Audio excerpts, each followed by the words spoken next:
السلام علیکم ناظرین، بیورو رپورٹ پروگرام کے ساتھ میں ہوں آپ کا میزبان رفعت سعید۔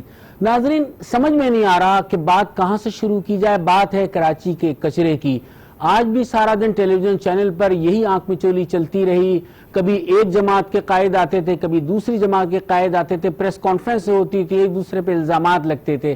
جو گزشتہ روز میئر کراچی وسیم اختر نے ایک اقدام کیا کہ گاربیج اٹھانے کا سارا ذمہ داری جو ہے انہیں مقرر کر دی، جو مصطفیٰ کمال پاک سرزمین پارٹی کے سربراہ ہیں، انہوں نے وہ ذمہ داری قبول کر لی۔ وہ اپنا چارج لینے رات 2 بجے پہنچ گئے اور انہیں تمام عملے کو طلب کرنے کی کوشش کی۔ عملہ وہاں پہنچا نہیں، انہوں نے گلہ کیا۔ اگلے دن صبح میئر صاحب نے معطل کر دیا، یہ کہہ کر معطل کیا کہ جو انہوں نے جس شخص کو رکھا تھا وہ بدتمیز ہے۔ تو اب بدتمیزی کے باتیں ہونے لگیں۔ اس کے بعد جب یہ بات ان کو اس عہدے سے علیحدہ کیا گیا تو پھر پریس کانفرنسوں کا آغاز ہو گیا۔ ڈاکٹر فاروق ستار جو اس جماعت کے دیرینہ رہنما بھی ہیں، کارکن بھی ہیں، جنہیں علیحدہ کر دیا گیا ہے، انہوں نے بھی ایک پریس کانفرنس کی، مصطفیٰ کمال نے بھی کی، اور پھر الزامات لگے، جوابی الزامات لگے۔ رات کو پھر یہی موضوع تھا۔ بہرحال بات الزامات کتنے بھی لگا لیں، لیکن اصل مسئلہ حل نہیں ہو رہا۔ کراچی کا کچرا وہی تعفن ہے، وہی مکھیاں ہیں، شہر میں وبائی امراض پھوٹنے کا خدشہ پیدا ہو گیا ہے، کوئی پرسان حال نہیں ہے۔ لیکن اس سارے معاملے میں افسوسناک پہلو یہ ہے کہ سندھ حکومت کا جو رویہ ہے، سندھ حکومت کا جو اقدامات ہیں وہ بڑے مایوس کن ہیں۔ گو کہ جو سعید غنی صاحب ہیں یا جو ان کے ایک ایڈوائزر یہ مرتضیٰ صاحب ہیں، یہ دونوں جو ہیں آ کر میڈیا پہ بات کر رہے ہیں۔ کوئی سپورٹ فیصل واڈا کو کرنے لگتا ہے، کوئی سپورٹ علی زیدی کو کرنے لگتا ہے، تو کہ عجیب سی کھچڑی پک گئی ہے۔ اور اس سارے معاملے میں کراچی کے شہری سفر کر رہے ہیں، ان کو جواب دینے والا کوئی نہیں ہے۔ اصل میں کراچی کے شہریوں کے زخموں پر نمک چھڑکا جا رہا ہے اور اس کے علاوہ کچھ نہیں ہو رہا۔ ان تمام حوالوں سے ہم گفتگو کریں گے اور پھر اس پروگرام کے آخری حصے میں ہم بات کریں گے کشمیر کے حوالے سے۔ کشمیر ایسا موضوع ہے جسے ہم بھول نہیں سکتے، اس کے حوالے سے ہم ضرور آج جو ڈیولپمنٹ ہوئی ہے اس کو بھی اپنے پروگرام کا حصہ بنائیں گے۔ لیکن کراچی کا کچرا، اس کے متعلق ایک پیکج ہم نے تیار کیا ہے۔ پہلے وہ پیکج دیکھتے ہیں، پھر ہمارے تمام بیورو چیفز ہمارے ساتھ پروگرام میں شامل ہوں گے۔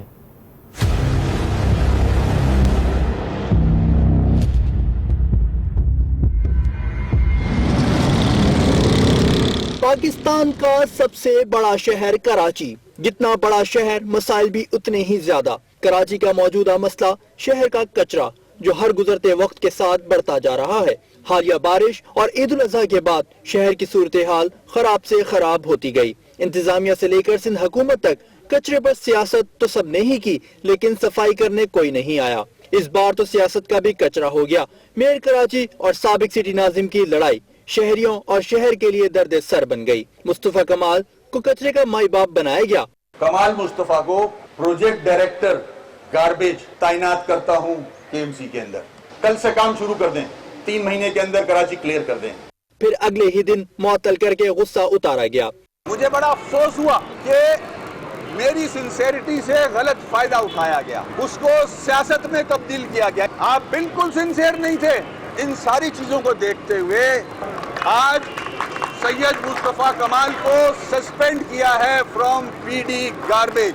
اس لڑائی میں دونوں کے درمیان جنگ چھڑ گئی۔ اس دنگا مشتی میں سندھ حکومت بھی کود پڑی۔ پچھلے 24 گھنٹوں میں اب سب مان چکے ہیں کہ ایشو اختیارات کا نہیں ہے، ایشو نیت کا ہے۔ وسیم اختر صاحب نے اپنا ایشو کیا ہوا نوٹیفیکیشن وڈرا کر لیا۔ یہ کیا یو ٹرن کی حکومت ہے بھائی؟ اس پوری صورتحال پر MQM کے سابق رہنما بھی متحرک ہوئے۔ خالد مقبول صدیقی کو فی الفور میئر وسیم اختر سے نہ صرف میئر شپ کا استعفیٰ لینا چاہیے بلکہ رابطہ کمیٹی سے بھی اسے فارغ کر کے اس کی بنیادی رکنیت کو بھی ختم کرنا چاہیے۔ عوام اس سیاسی کچرے سے تنگ آ چکے ہیں۔ مصطفیٰ کمال کا کوئی حق نہیں ہے کہ وہ کچرا اٹھائے۔ کچرا میئر کراچی کو ہی اٹھانا چاہیے۔ اس وقت بلدیاتی نظام ہے وہ کمزور نہیں ہے، لیکن اسے کمزور بنایا جا رہا ہے اور اسے ایک طرح سے بالکل ڈاؤن کر دیا گیا۔ عوام کا مطالبہ ہے کراچی کو معاف کرو، شہر قائد کو صاف کرو۔ پیکج آپ نے دیکھا بڑی تفصیل سے، آپ نے جو دھواں دھار تقاریر کی سیاسی رہنماؤں نے اور بلدیاتی معاملات پر جس طریقے سے سیر حاصل گفتگو کی، اس کا مطلب آپ سب لوگ سمجھ سکتے ہیں ہوں گے۔ آج ہمارے پروگرام میں ہمارے ساتھ موجود ہیں اسلام آباد کے بیورو چیف جناب طارق چودھری اور پشاور کی بیورو چیف فرزانہ علی. یہ دونوں ہمارے ساتھ ہوں گے اور ان سے ہم کراچی کا ایک لحاظ سے میں کہوں گا کہ مرثیہ کہوں، نوحہ کہوں یا جو بھی چاہوں، شکوہ کہوں، اور جو ہم رکھیں گے ان کے سامنے اور اس پہ ڈسکس کریں گے. السلام علیکم طارق چودھری صاحب. طارق صاحب آپ کو میری آواز آ رہی ہے؟ جی بالکل آواز آ رہی ہے. جی میں صرف طارق صاحب یہ پوچھنا چاہ رہا ہوں کہ وہی بات ہے کہ ہم ہر آغاز اسلام آباد سے ہی کرتے ہیں کیونکہ وفاقی حکومت کا بہت تذکرہ آتا ہے. آج جو کچھ آپ ٹی وی چینلز پر آپ نے دیکھا، جس طریقے سے کل رات سے جو سلسلہ شروع ہوا تھا، کیا کس طرح سے دیکھ رہے ہیں؟ کیا ان ساری چیزوں سے، ان اقدامات سے جو کیے گئے ہیں کہ کراچی کا مسئلہ حل ہو سکے گا، اور یہ سارے لوگ کیا سنجیدہ ہیں؟ آج کی جو بحث تھی جو ٹی وی پہ میں دیکھتا رہا سارا دن، اور رفت آپ یقین مانیے میں شرمندہ ہوتا رہا کہ پاکستان کا سب سے بڑا شہر، پاکستان کا میٹروپولیٹن سٹی جو پاکستان کی پہچان تھا اور جس کو چاہیے تھا کہ کراچی کا رہنے والا اور پاکستان کا رہنے والا ہر شہری اپنی کنٹریبیوشن کر کے اس کو خوبصورت بناتا ہے تاکہ دنیا کے سامنے مثال بنتا ہے. لیکن آج وہاں غیر سنجیدگی کا یہ عالم تھا کہ وزیر صاحب جو تھے وہ میئر صاحب سے لڑ رہے تھے، میئر صاحب جو تھے وہ سابق میئر سے لڑ رہے تھے، اور ایک عجیب و غریب قسم کی غیر سنجیدہ بحث جاری تھی. اور سچی بات ہے رفت کہ وہ جو ہم سنا کرتے تھے کہ کیسر رجال ہے نا، آج وہ مجھے ٹی وی اسکرینوں پر نظر آیا کہ کراچی کے معاملے میں کس طرح سے کیسر رجال ہے. کوئی اسٹیک ہولڈر، کوئی یہاں کا میئر، کوئی یہاں کا وزیر، کوئی یہاں کا ووٹ لینے والا، اور وہ لوگ جو کہتے تھے کہ ہمارے پاس 85% مینڈیٹ ہے. ایک پارٹی کہتی ہے کہ ہم تو گزشتہ 20 سال سے برشکدار ہیں اور سارے ووٹ ہی ہمارے پاس ہیں. اور اس کے علاوہ مرکزی پارٹی پاکستان تحریک انصاف، جس کو سندھ میں جتنی سیٹیں حاصل ہوئیں، اگر میں غلط نہیں ہوں، شاید ایک آدھ غلط ہو جائے، ساری کی ساری سیٹیں قومی اسمبلی کی اور صوبائی اسمبلی کی کراچی شہر سے ملی ہیں. اور صدر پاکستان کا تعلق کراچی سے ہے، گورنر صاحب کا تعلق کراچی شہر سے ہے، اور تمام بڑے بڑے جو وزیر اعظم عمران خان کے قریب لوگ ہیں وہ سب کراچی سے ہی تعلق رکھتے ہیں، سب کراچی سے ہیں، اور یہ کہتے ہیں باقاعدہ اس بات کے دعوے دار ہیں کہ کل کو ہم نے سندھ کی حکومت بھی سنبھال لی ہے. اس بات کے لیے کوشاں ہیں. اب وہ سارے کے سارے لوگ، وہ سارے کے سارے لیڈرز جن کو کراچی نے پہچان دی، جن کو سینیٹر بنایا، صدر بنایا، پرائم منسٹر بنایا، وزیر اعظم بنایا، اس کے علاوہ وزیر بنایا، وہ سارے کے سارے ایک انتہائی غیر سنجیدہ طریقے سے ٹی وی اسکرین پر لڑ رہے تھے. کوئی شخص کسی کو گاربیج کا کوئی ایڈوائزر بنا رہا ہے، اگلے دن اس کو معطل کیا جا رہا ہے.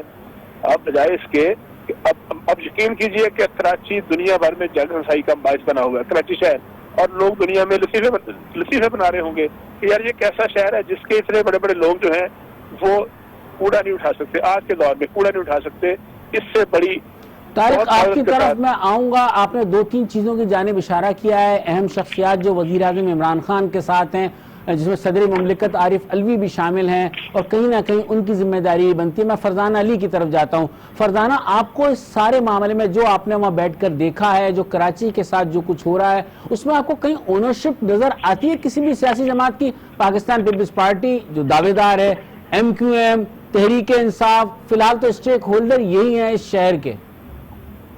بالکل رفعت صاحب، جیسا کہ چور صاحب نے کہا، آپ یقین کریں مجھے اتنا افسوس ہوا ہے.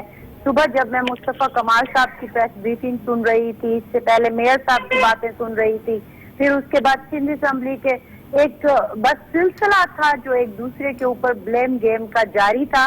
مجھے تو لگ ہی نہیں رہا، آپ نے جو کہا کہ کوئی اس کا ولی وارث بھی ہے کہ نہیں ہے، سب سیاست کر رہے تھے. اور مجھے اتنا افسوس ہو رہا تھا کہ وہ شہر جو کبھی روشنیوں کا مرکز کہلاتا تھا، روشنیوں کا شہر کہلاتا تھا، آج کوڑے میں، کچرے میں ڈوبا ہوا ہے، کبھی پانی میں ڈوبا ہوتا ہے. لوگ حیران ہیں، پریشان ہیں کہ یہ ہو کیا رہا ہے. اور یہ دیکھیے نا کہ مطلب ایک کوئی مہینہ نہیں ہوا، 1 سال نہیں ہوا، چند سال نہیں ہوئے، یہ برسوں سے یہی کہہ رہے ہیں جو ہم دیکھ رہے ہیں یہاں پر حکومتیں کر رہے ہیں. کچھ لوکل گورنمنٹ پر چھائے ہوئے ہیں. اگر میں MQM کی بات کروں، یہی تسلسل کے ساتھ آ رہے ہیں. سندھ حکومت اپنی جگہ ہے، کئی سالوں سے بلکہ دہائیوں سے یہاں پر حکومت کر رہی ہے، لیکن آج ان کی باتوں میں ایسا بچنا تھا. اور آپ دیکھیں ایسے وقت میں کہ جب ہم کشمیر کا اتنا اہم مقدمہ لڑ رہے ہیں، آپ اس گیم میں پڑے ہوئے ہیں. آپ ایک اچھا اور پھر ان کی سرحدوں پہ کشیدہ صورتحال ہے اور ملک کے اقتصادی شہر کہلانے والے شہر میں جھگڑا ہے کچرے کا. بالکل, اور ہم معاشی طور پر کہاں پہ کھڑے ہوئے ہیں اور آپ ایک کچرا نہیں اٹھا کرتے. مطلب ہمارا دیکھیں اتنا چھوٹا سا صوبہ ہے, ہم کتنی باتیں کرتے ہیں اس حوالے سے. آپ لاہور کو دیکھیں, آپ خیبر پختونخوا کو دیکھیں, بلوچستان میں بھی تھوڑا بہت مسئلہ ہوگا, لیکن میں اگر اپنے آپ کو رکھوں, اپنے صوبے کو رکھوں, تو مجھے تو کراچی دیکھ کر ایسے لگتا ہے ہم جنت میں رہ رہے ہیں. ٹھیک ہے, یہاں بھی بارش سے پرابلم ہوتے ہیں, یہاں بھی تھوڑا بہت کچرے کا ایشو ہے, لیکن آپ لوگوں کے جو حکمران ہیں فرزانہ, آپ نے کے پی کے کی بات کی, آپ نے لاہور کی بات کی. واقعی لاہور کو دیکھ کے رشک آتا ہے, لیکن کے پی کے کی صورتحال بھی وہاں تحریک انصاف کی دوسری ٹرمز آئی ہے, یہ مدت جو دوسری وہ لے رہے ہیں, لیکن صورتحال وہاں بھی کوئی اچھی نہیں ہے. اس تھوڑا سا نہیں, کچرا بالکل نہیں ہوگا, لیکن آپ بالکل درست کہہ رہی ہیں, لیکن میں اس معاملے کو اب طارق کی طرف لے جانا چاہوں گا. طارق صاحب, کیا آپ یہ سمجھتے ہیں کہ اتنی سیاست جو ہو رہی ہے اس کی وجہ سے کام خراب ہو رہا ہے, بلیم گیم کی وجہ سے کام خراب ہو رہا ہے, پوائنٹ اسکورنگ کی وجہ سے کام خراب ہو رہا ہے, یا اس شہر کا کنٹرول حاصل کرنے کی جو کوشش کی جا رہی ہے مختلف سیاسی جماعتوں کی طرف سے, اس میں تحریک انصاف بھی آگے, پیپلز پارٹی دعویٰ تو کرتی ہے لیکن اندرون خانہ اس پہ الزام یہی لگتا ہے کہ اسے کراچی سے کوئی سروکار نہیں ہے. تو اس سارے معاملے میں کھچڑی سی ایک پک گئی ہے, کس طرح سے دیکھتے ہیں؟ یہ بات ویسے کسی حد تک درست ہے, میں نام نہیں لیتا, لیکن پیپلز پارٹی کے کئی ایسے لیڈروں سے واقف ہوں میں, جو یہ کہتے ہیں کہ کراچی سے کون سا ہمیں ووٹ ملتے ہیں, تو لہذا انہوں نے کراچی کو اگنور کیا ہوا ہے. یہ بات درست ہے.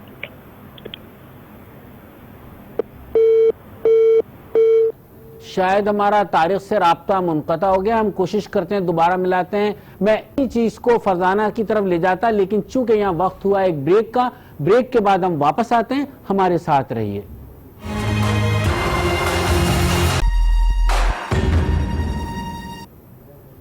ویلکم بیک ناظرین, بریک کے بعد ہم حاضر ہیں. ہمارے پروگرام بیورو رپورٹ کا سلسلہ جاری ہے. اسلام آباد کے بیورو چیف طارق چودھری بھی ہمارے ساتھ ہیں اور پشاور کی بیورو چیف فرزانہ علی بھی ہمارے ساتھ ہیں. بریک پر جانے سے پہلے طارق چودھری سے ہماری بات ہو رہی تھی, لیکن چونکہ فرزانہ درمیان میں کچھ کہنا چاہتی تھی تو میں پھر ان کی طرف آتا ہوں. شاید پشاور کے حوالے سے تھوڑا سا ان کے بھی مطلب ٹچی ہو گئی تھوڑا جب میں نے ذکر کیا کچرے کا, کیونکہ واقعی کچرا, ہم تو بہت کچرے میں اطراف میں شہر میں ہر طرف کچرا ہی بکھرا ہوا ہے, تو ہم اس لحاظ سے آپ کو خوش نصیب سمجھتے ہیں کہ آپ کے یہاں کم کچرا ہے. کیا کہہ رہی تھی آپ؟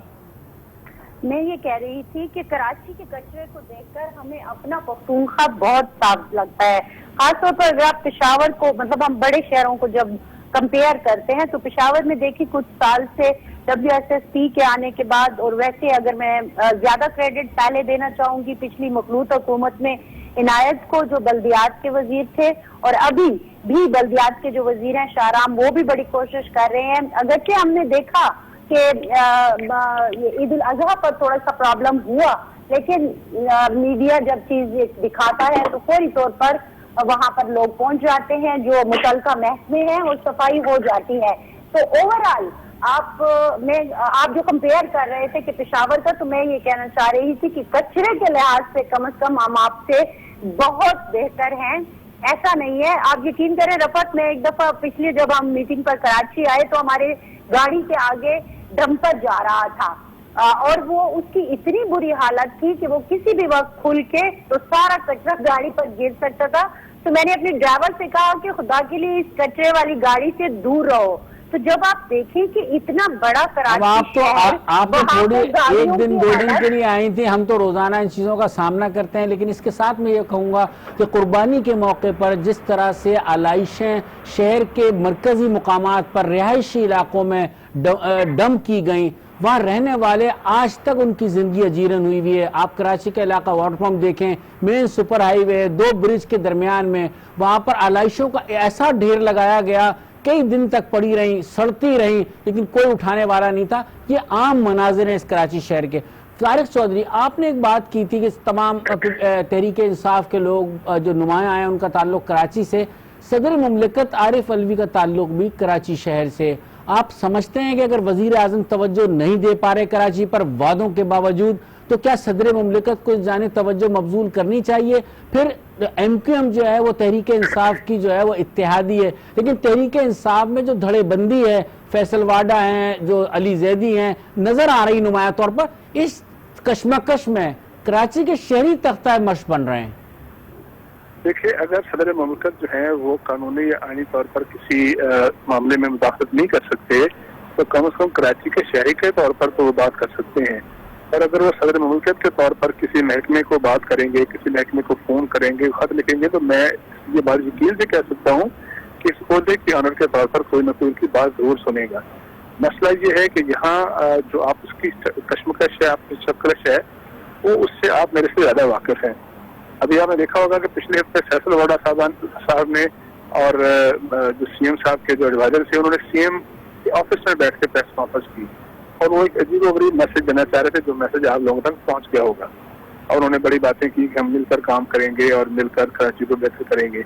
یہ باتیں سب لوگ باتیں کرتے ہیں، پریس کانفرنس میں باتیں کرتے ہیں، لیکن اس کا عملی طور پر کوئی اس کا نتیجہ سامنے نہیں آتا۔ اب یہ جو معاملہ گندگی کی علائشوں کی صفائی کا ہے، یہ بڑا سیدھا میونسپل کارپوریشن کا معاملہ ہے، اور کچھ اضلاع میں، یعنی 4 اضلاع جو ہے وہاں پر یہ جو سندھ جو ایک مینجمنٹ ایک بورڈ ہے جس کا کام ہی ویسٹ مینجمنٹ ہے، ان کا کام ہے۔ اب اس پہ آپ جتنا مرضی پیستے جائیں، جتنا مرضی گھسیٹتے جائیں، جتنے مرضی پالیٹکس کر لیں، اینڈ آف دی ڈے جس محکمے کا یہ کام ہے اس کو یہ کام کرنا چاہیے۔ اب یہ نہیں ہے کہ آپ وہاں ایک خاص قسم کی پرنٹڈ ٹوپیاں پہن کے پہنچ جائیں اور میڈیا پروجیکشن لے لیں اور اس بہانے چندہ کٹا شروع کر دیں اور اس کے لیے پروجیکشن کریں، سوائے پروجیکشن کے اور کچھ نہیں ہو رہا۔ میں نے تو بلکہ اس دن کسی بندے نے مجھے ایک بھیجا، وہ تصدیق آپ کریں گے کہ اس وقت کراچی کے جو بہت بڑے جسے ہم پنجابی میں تھم کہتے ہیں، ان سب تھموں کا تعلق جو ہے وہ حلقہ NA 247 سے ہے۔ اگر یہ میری بات درست ہے تو ہم آگے چلتے ہیں۔ یہ سارے وہ لوگ جو ستون ہیں، جو سمجھتے ہیں کہ انہوں نے کراچی کو اپنے کندھوں پر اٹھایا ہوا، اپنے سینگوں پر اٹھایا ہوا ہے، اور وہ ذرا سا ہل گیا تو پھر کراچی پورا درام سے نیچے آئے کرے گا۔ ان سب کی ایک بات کہوں گا کہ اگر ان کے حلقے جو کراچی سے منتخب ہوئے ہیں قومی اسمبلی کے ارکان تحریک انصاف کے، اگر ان کے حلقوں کی صورتحال دکھائی گئی تو پھر وہ برا منائیں گے، اور پھر ہمیں سوشل میڈیا سے بڑا ڈر لگتا ہے کہ جو اس قسم کا... میں یہی کہہ رہا تھا کہ کراچی کے قومی اسمبلی کا اجلاس ہوتا ہے، اکثر میں نے دیکھا ہے، میں وہاں جاتا بھی ہوں، آپ نے بھی دیکھا ہوگا۔ میں نے تو نہیں سنا کبھی کہ پاکستان تحریک انصاف کے کسی رکن نے وہاں کھڑے ہو کر مائک پر یہ اسپیکر صاحب سے اجازت لی ہو کہ میں کراچی کی بات کرنا چاہ رہا ہوں، میں کراچی کا معاملہ اٹھانا چاہتا ہوں۔ چلیں، PTI کے لوگ تو پہلی دفعہ آئے، MKM کے کبھی کسی بندے نے کوئی نہیں بات کی، پیپلز پارٹی کے بھی 2 MNA ہیں میرا خیال ہے، پٹیل صاحب غالباً اور ایک اور MNA ہیں، چلے وہ بات کر لیں۔ اگر وہ بات نہیں کرتے تو چلے کوئی کسی اور پارٹی کا بندہ کوئی تو بات کر لے۔ اس کا مطلب یہ ہوا کہ کراچی کو سب نے لاوارث چھوڑ رکھا ہے۔ میں فرزانہ آپ کی طرف آتا ہوں۔ فرزانہ یہ بتائیے کہ جو یہ ہمارے یہاں آپ نے سین دیکھا، ایک دن تقرری ہوئی، آپس میں بحث و مباحثہ، سابق میئر، موجودہ میئر، ماضی کے میئر سب نبرد آزما ایک دوسرے سے ہوئے تھے، تو اس سارے معاملے میں آپ نے دیکھا کہ پیپلز پارٹی بڑے سکون سے خاموش ہے۔ تھوڑا سا مرتضیٰ وہاب نے اس میں اپنا حصہ ڈالا ہے، لیکن اس میں بھی ان کا جھکاؤ بہت واضح طور سے نظر آتا ہے۔ آپ کس طرح سے، اگر آپ پشاور میں بیٹھ کے دیکھیں اور اس کو محسوس کریں، تو آپ کو کہیں لگا کہ ان میں سے کوئی کراچی سے مخلص ہے؟ نہیں، معذرت کے ساتھ مجھے تو بالکل نہیں لگا کہ کوئی بھی مخلص ہے، کیونکہ میں وہی آپ کو بار بار یہی کہہ رہی ہوں کہ ہم چھوٹے صوبوں کے رہنے والے، پسماندہ شہروں کے رہنے والے بھی اپنے آپ کو جب بے بس سمجھتے ہیں تو کھڑے ہو جاتے ہیں، جا کے بات کرتے ہیں، اپنے چاہے ناظرین ہو ان سے بات کرتے ہیں، متعلقہ محکموں سے بات کرتے ہیں، تھوڑی سی جدوجہد کے بعد کم از کم وہ گند ہٹ جاتا ہے۔ میں یہ نہیں کہتی کہ سارا کچھ اتنا صاف ستھرا شیشے کی طرح صاف ہے، وہ نہیں ہے، ظاہر ہے ہر جگہ پرابلمز ہیں، لیکن کم از کم ایسے نہیں ہوتا۔ جبکہ دوسری طرف ہم کراچی کو دیکھتے ہیں تو جس طرح کی یہ ایک دوسرے کے اوپر کہانیاں سنا رہے ہوتے ہیں، ماضی کی، ایک دوسرے کے گھروں کی، ایک دوسرے کے گاڑیوں کی، ایک دوسروں کے جاب کی، غلط پیسہ کمانے کی، بلیک منی کی، مطلب اس سے لوگوں کو کیا دلچسپی ہو سکتی ہے؟ آپ لوگوں کے مسائل حل کرنے کی بجائے اپنی پرانی، اور آپ اس وقت کی کہانیاں اور وہ کہانیاں بتا رہے ہیں جس میں آپ سارے ایک ہی تھالی کے چٹے پٹے ہو، تو یہ چیزیں جو ہے نا مجھے تو بڑی عجیب سی لگ رہی ہیں. اور پھر میں دوبارہ واضح کرنا چاہتی ہوں کہ ایسے وقت میں جب سرحدوں پہ اتنی ٹینشن ہے, معاشی صورتحال خراب ہے, سرحدوں کی طرف ہم اگلے سیگمنٹ میں اسی پہ بات کریں گے, لیکن یہاں چونکہ بات کراچی کی ہو رہی ہے تو طارق صاحب آپ کو تھوڑا سا آپ کا انپٹ میں اور لوں گا اس سارے معاملے میں. آپ صرف یہ بتائیے کہ کیا کوئی 1 2 3 اگر ہم اس طرح کی بات کریں, کوئی ایسا حل ہے کہ یہ ساری جماعتیں, واقعی مجھے تو بڑا افسوس اس بات پر بھی ہوتا ہے کہ کوئی ایک ساتھ بیٹھنے پہ آمادہ نہیں ہے. ہر ٹی وی چینل کو فاروق ستار صاحب کو علیحدہ لینا پڑتا ہے, وسیم اختر کو الگ لینا پڑتا ہے, مصطفیٰ کمال کو علیحدہ لینا پڑتا ہے. کوئی ایک ساتھ بیٹھ کر اس شہر کی بات کرنے کے لیے بھی آمادہ نہیں ہے. اصل میں رفت ہم سب ہر معاملے کو ایک پیچیدہ کر لیتے ہیں خود ہی. کتابوں میں لکھا ہوا ہے, رول اینڈ پروسیجر میں لکھا ہوا ہے کہ پانی کی فراہمی کس نے کرنی ہے, ٹرانسپورٹ کا ذمہ دار کون ہے, امن و امان کا ذمہ دار کون ہے, کچرا کس نے اٹھانا ہے, علاشیں کس نے اٹھانی ہے, فیسلٹیز کس نے دینی ہے. اگر وہ محکمہ, اگر وہ ڈپارٹمنٹ اپنی ذمہ داری پوری نہیں کر رہا تو پھر ظاہر ہے ہر محکمے کے اوپر کوئی نہ کوئی چیک اور بیلنس ہے, تو اس کو پوچھنا چاہیے. اب یہ معاملہ ایسا تو نہیں ہے کہ اس کے لیے آل پارٹیز کونسل طلب کر لی جائے, یا کوئی بین الاقوامی کنسورشیم آئے, یا پھر یہ کہ اس کے لیے کوئی غیر ملکی امداد چاہیے, یا اس کے لیے کوئی ایسا کوئی جادو کا ٹونا ہو, یا اس پہ کوئی منظر پڑنا ہو. سمپل سا کام یہ ہے کہ کراچی کے جس موضوع پر ہم بات کر رہے ہیں اس پر بیان بازی کی بجائے, اس پر سیاست کرنے کی بجائے, اس پر ٹی وی پروجیکشن کی بجائے اس محکمے کے اس ڈپارٹمنٹ کو پوچھا جائے. اور یہ کس نے پوچھنا ہے؟ یہ چیف منسٹر سندھ نے پوچھنا ہے, یہ گورنر صاحب نے پوچھنا ہے, اور میئر صاحب نے پوچھنا ہے. میئر صاحب جو ہے ووٹ لے کے تو آئے ہوئے ہیں اور یہ بھی کہتے ہیں کہ میرے پاس اختیارات نہیں ہیں. اگر ان کے پاس اختیارات نہیں ہیں, اپنا وقت کیوں ضائع کر رہے ہیں, قوم کا وقت کیوں ضائع کر رہے ہیں, استعفیٰ دے کے گھر چلے جائیں. مجھے آج تک یہ بات سمجھ نہیں آتی کہ جب آپ کے پاس اختیار نہیں ہوتا ہے تو پھر آپ چمٹے کیوں ہوتے ہیں. اس کا مطلب یہ ہے کہ آپ کے پاس اختیار ہے لیکن آپ ایک بات بتائیے کہ اس موقع پر پیپلز پارٹی چیف منسٹر ہیں سندھ مراد علی شاہ, ان کی خاموشی بڑی معنی خیز ہے. آپ نے دیکھا کہ ان کے مشیر تو بول رہے ہیں, ان کے وزیر بھی تھوڑی بہت بات کر لیتے ہیں. اگر وہ خود ایز اے کپتان صوبے کے چیف ایگزیکٹو کی حیثیت سے, کیونکہ گورنر کے پاس تو وہ اختیار اس طرح کے نہیں ہیں, وہ آگے آئیں, سارے اسٹیک ہولڈر کو انہوں نے بٹھایا تو تھا, سنی سب کی تھی, بہت اچھی باتیں ہوئی تھی آج سے 2 ہفتے پہلے, لیکن عملی اقدامات نظر نہیں آتے. کیوں ایسا ہے, کیوں خاموشی ہے اتنی؟ پہلے جب میں آپ سے بات کر رہا تھا تو میرا فون لائن کٹ گئی تھی, میں شاید بات پوری نہیں کر سکا. میں یہ بات جو ہے نہایت معافی کے ساتھ دستہ معافی مانگتے ہوئے میں یہ سمجھتا ہوں, میری یہ آبزرویشن ہے. میں کراچی میں نہیں رہتا لیکن میری آبزرویشن ہے کہ پیپلز پارٹی نے کراچی کو کبھی اون نہیں کیا. پیپلز پارٹی نے اس لیے اون نہیں کیا کہ وہ سمجھتی ہے کہ 25-30 سال سے کراچی کا جو مینڈیٹ تھا وہ کسی زمانے میں پیپلز پارٹی کے پاس حصہ تھا, اس میں کس زمانے میں جماعت اسلامی کے پاس بھی تھا, JUP کے پاس بھی تھا, چھوڑ جماعتوں کے پاس بھی تھا. لیکن بات یہ ہے کہ لوگوں نے پیسہ یہیں سے کمایا. یہی شہر ایسا ہے کہ جس سے کہ لوگ کروڑ پتی, ارب, پہلے لکھ پتی بنے, پھر کروڑ پتی بنے, ارب پتی بنے, زمینیں خریدی, بزنس کا کیا, تعمیراتی اداروں کے مالک بنے. بہرحال اس شہر نے دیا بہت ہے لیکن اس شہر پہ لگانے کو کوئی آمادہ نہیں ہے. وقت ہوا ہے یہاں ایک بریک کا. بریک کے بعد ہم واپس آئیں گے. اگلے سیگمنٹ میں ہم بات کریں گے کشمیر پر, جو وہاں کی صورتحال ہے, جو انسانی المیہ جنم لینے والا ہے. ایک بریک, اس کے بعد ہم واپس آتے ہیں.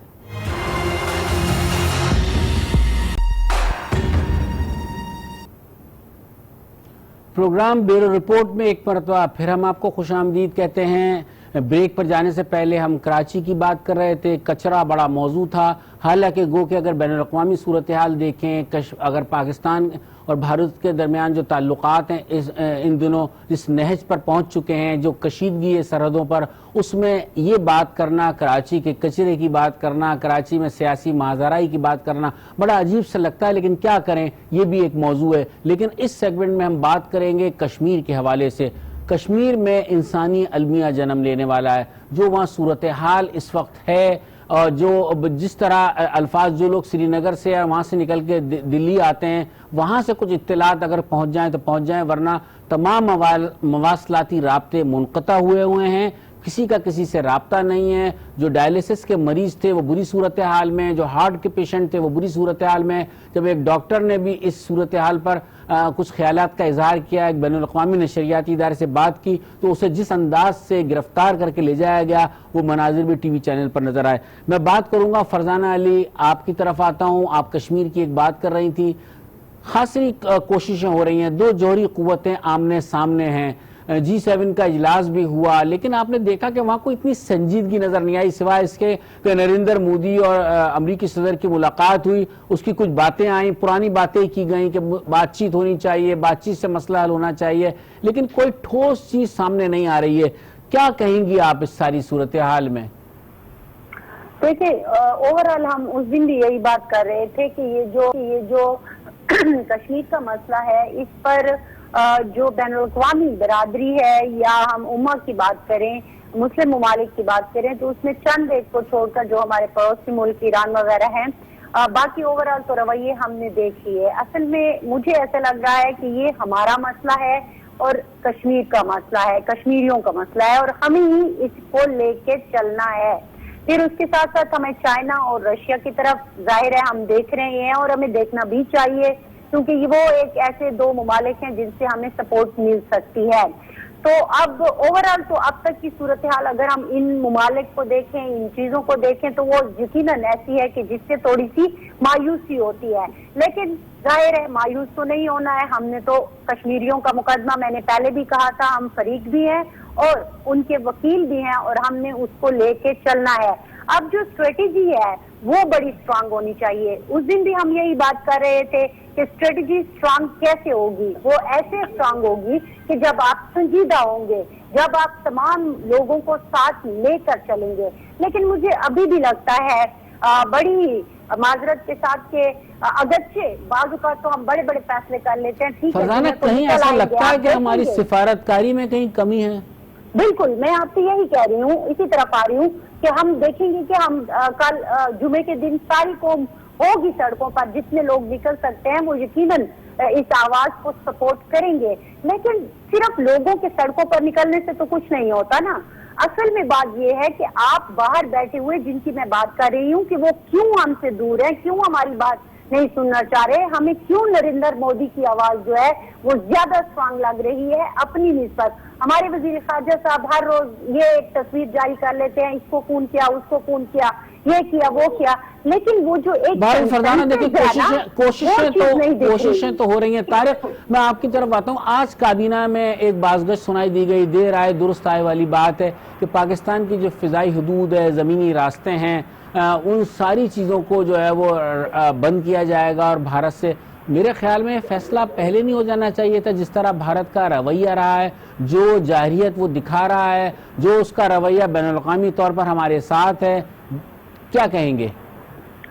یہ بات درست ہے کہ ہماری جو خارجہ پالیسی ہے اس میں مجھے بھی ایسے لگتا ہے کہ تذبذب کا شکار ہے۔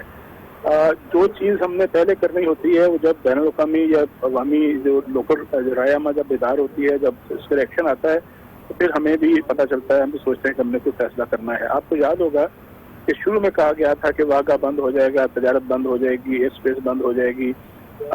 اس کے بعد آپ کو یاد ہوگا کہ جو ایمبیسیز ہیں، ہائی کمیشنز ہیں، اس کو تو ڈاؤن گریڈ کیا گیا اور ٹرین کا سروس جو ہے مونا باؤ اور سمجھوتا ایکسپریس بند ہوئی، لیکن واگا بھی کھلا رہا، ایئر اسپیس بھی کھلی رہی۔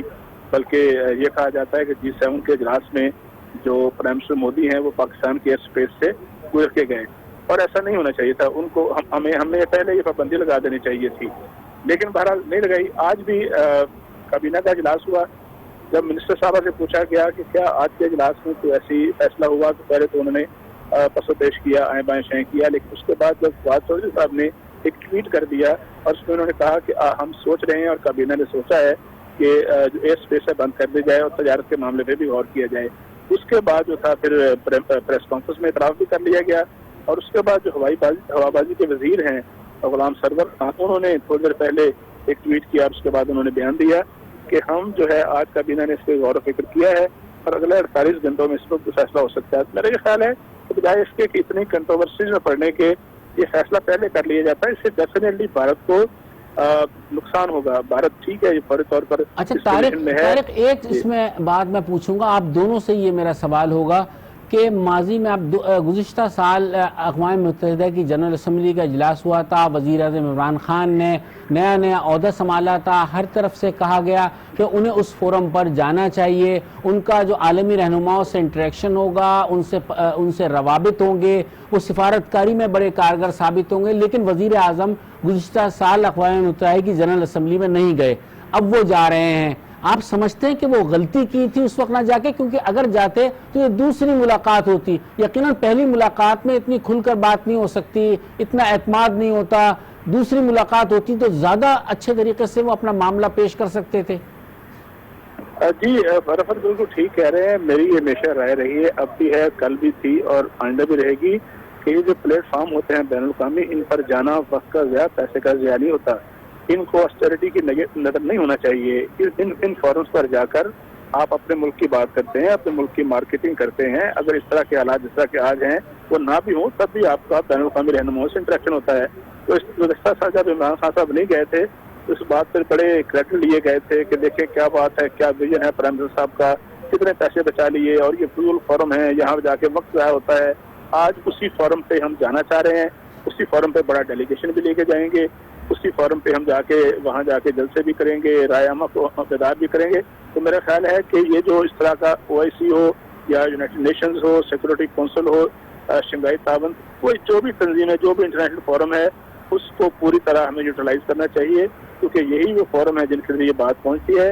اور جب پرائم منسٹر صاحب گزشتہ سال تھے اس وقت ان کو شاباش دی گئی تھی، ان کے اپنے لوگ، اور یہ کہا گیا تھا کہ انہوں نے خاصے پیسے بچائے۔ فرزانہ آپ کیا کہیں گی؟ آج جب وہ جا رہے ہیں مرتبہ پھر اس بات کو کریڈٹ دیا جا رہا ہے، یہ تقلید پسندی جو ہے اور ہر بات پہ تالیاں بجانا اور ہر بات پہ قدم بڑھاؤ، فلاں فلاں ہم تمہارے ساتھ ہیں، یہ پالیسی، یہ رویہ ختم کرنا چاہیے، اور ہمیں ایک سنجیدہ اور ایک میچور ملک کے طور پر خارجہ پالیسی کے معاملے میں کم از کم ہمیں اپنے رویے رکھنے چاہیے اور ان مواقع کو ضائع نہیں کرنا چاہیے۔ ٹھیک، فرزانہ آپ کیا کہیں گی؟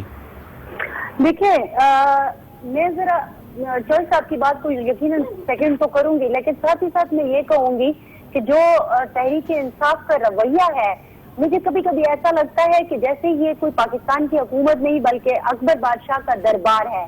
قصیدہ گوئی بس شروع ہو جاتی ہے ان کی طرف سے ایک ٹویٹ کے آنے کے بعد، ان کا مطلب ہے خان صاحب کی طرف سے، یا پھر میڈیا پر جو تنقید ہوتی ہے اس کے بعد فیصلے ہوتے ہیں۔ ایسے نہیں ہوتا، حکومتیں اس طرح نہیں چلتی کہ آپ دیکھ رہے ہو کہ کون سا اینکر کیا کہہ رہا ہے اور پھر اس کے بعد آپ بیٹھیں اور فیصلے کریں۔ ان کی غیر سنجیدگی کی حد دیکھیے کہ فواد چودھری کے ٹویٹ کے ساتھ ٹویٹر پر کسی نے ان سے سوال کیا کہ یہ بات تو جیسے کہ چودھری صاحب نے بھی ذکر کیا کہ کابینہ کی بریفنگ میں تو نہیں کہی گئی، انہوں نے کہا کہ جی وہ ڈاکٹر صاحبہ بھول گئی ہوں گی۔ اب آپ سوچئے کہ ہم کس جگہ پہ کس وقت میں اس وقت کھڑے ہوئے ہیں اور ہم بھول گئے ہوں گے اتنی اہم بات۔ ہم جو وہ بات کر رہے تھے کہ ہمیں ایئر اسپیس بند کر دینی چاہیے، مطلب یہ ایک ایسا موضوع ہے۔ لیکن فرزانہ یہ کہوں گا، دیکھیں اس موقع پر فرزانہ اس موقع پر ہمیں ایک قوم کی طرح سوچنا چاہیے اس مسئلے کو، کیونکہ وزیر اعظم جا رہے ہیں، ان کے ہاتھ مضبوط کرنے چاہیے، اور اس کے ساتھ ساتھ میں یہ ضرور کہوں گا کہ وزیر اعظم عمران خان کو ایک مرتبہ پھر سیاسی جماعتوں کے قائدین سے رابطہ کرنا چاہیے، ان سے ملاقاتیں کرنی چاہیے، اس کے بعد وہ جائیں گے تو وہ ایک اعتماد لے کر جائیں گے۔ اس میں چلتے چلتے یہ ضرور بتائیے کہ جو اس وقت مقبوضہ کشمیر کی صورتحال ہے، جو آپ نے دیکھا کہ جو وہاں مریض ہیں ان کو ادویات نہیں مل رہی ہیں، انسانی المیہ جنم لینے کی بات ہو رہی ہے، رابطے سارے منقطع ہیں، کیا آپ اس میں کیا آپ کا انپٹ ہے اور کیا اطلاعات ہیں؟ میرا خیال میں ہر ایک کو ہمیں انفرادی طور پر بھی کوشش کرنی چاہیے۔ میری پچھلے دنوں سول سوسائٹی کے گروپ سے بھی بات ہوئی ہے، ٹویٹر پہ جو لوگ ہیں، سوشل میڈیا پہ وہ بھی اپنی کوششیں کر رہے ہیں، اور کشمیر کے اس انسانی حقوق کے المیے کو کوئی بھی پیچھے چھوڑنے پر تیار نہیں ہے، سب انفرادی کوششیں کر رہے ہیں۔ لیکن وہی آپ کے والی بات ہے کہ حکومت کو ان سب کو اکٹھا کرنا ہے۔ اب ہم جمعے کو دیکھیں گے کہ ہمیں لیڈ کون کر رہا ہے۔ اگر ہمیں اچھی لیڈ مل گئی تو پھر دیکھیے گا ایک بھرپور پروٹیسٹ اگر جاتا ہے تو یقیناً عالمی برادری کی کچھ نہ کچھ آنکھیں کھلیں گی، حقائق بس منظر عام پر لانے چاہیے۔ یہ اس وقت بھی ہماری اسکرین پر جو فوٹیجز چل رہی ہیں، یہ وہ چیزیں جیسے ڈاکٹر کی بات ہو گئی، اندر کی آوازیں لے کے آنی ہیں، اور ہم نے ان آوازوں کو بین الاقوامی اداروں تک اور بین الاقوامی فورم تک پہنچانا ہے، یہ ہم کر سکتے ہیں۔ اچھا طارق، ایک بات میں آپ سے پوچھوں گا، اگر وزیر اعظم کو کوئی ہیزیٹیشن ہے، کوئی بات نہیں کر رہے، ان میں وہ یہ کہتے ہیں کہ وہ اسی مزاج کے آدمی ہیں، تو کیا آپ نہیں سمجھتے کہ ملک اور قوم کے وسیع تر مفاد میں صدر مملکت کو کوئی کردار ادا کرنا چاہیے کہ ان کے سیاسی جماعتوں کے قائدین سے اچھے روابط ہیں؟ دیکھیں اگر وہ رابطہ کریں گے بھی اور وہ ظاہر ہے اس میں کوئی آئین کی خلاف ورزی تو نہیں ہے، یہ تو کام نہیں، بالکل نہیں ہے، بالکل نہیں، ٹھیک کہہ رہے ہیں۔ اگر وہ ایسی کوئی موو کریں گے اور لوگ ان کے آئینی عہدے کا تقاضا ہے، احترام کا تقاضا ہے کہ لوگ وہاں آئیں گے بھی، لیکن بات پھر وہی ہے کہ ان کے وہ اگر بلائیں گے تو ان کے بلانے کا فائدہ کوئی نہیں ہے۔ فائدہ تب ہوگا اگر پرائم منسٹر صاحب دل سے سمجھیں، دل سے اس بات کی ضرورت سمجھیں۔ یہ جو بات آپ نے کی کہ ان کا مزاج ایسا ہے، یہ پاکستان 22 کروڑ عوام کا ملک ہے، یہ کسی ایک شخص کے، کسی ایک فرد کے مزاج کا متحمل نہیں ہو سکتا کہ اس کا مزاج کیا کہتا ہے۔ دیکھنا یہ ہے کہ حالات کا تقاضا کیا ہے، ضرورت کیا ہے، حالات کا تقاضا آپ یہ ہے۔ سمجھتے ہیں کہ اس کی ضرورت ہے جو میں کہہ رہا بالکل میں ہوں؟ سمجھتا ہوں، میں نے تو عرض کیا، میں نے کل عرض کیا تھا آپ سے اور آج پھر عرض کرتا ہوں کہ پرائم منسٹر آف پاکستان کو UNGA میں جب جائیں تو اس سے پہلے پورے قوم کا، پورے ملک کا مینڈیٹ لے کے جائیں، ساری سیاسی جماعتوں کی APC بلائیں تاکہ لوگوں کو پتا ہو جب جن سے کسی سربراہ سے بات کر رہے ہوں تو ان کو پتا ہو کہ ان کے خلاف نعرے نہیں لگ رہے، بلکہ پوری قوم نے اپنی ول، اپنا جو وزڈم ہے اس کو دے کے بھیجا ہے۔ اگر وہ ایسا نہیں کریں گے تو یہ ٹھیک ہے، وہ جائیں گے وہاں پر، ویڈیو بھی ہو جائیں گی، لیکن اس کا اتنا وزن نہیں ہوگا۔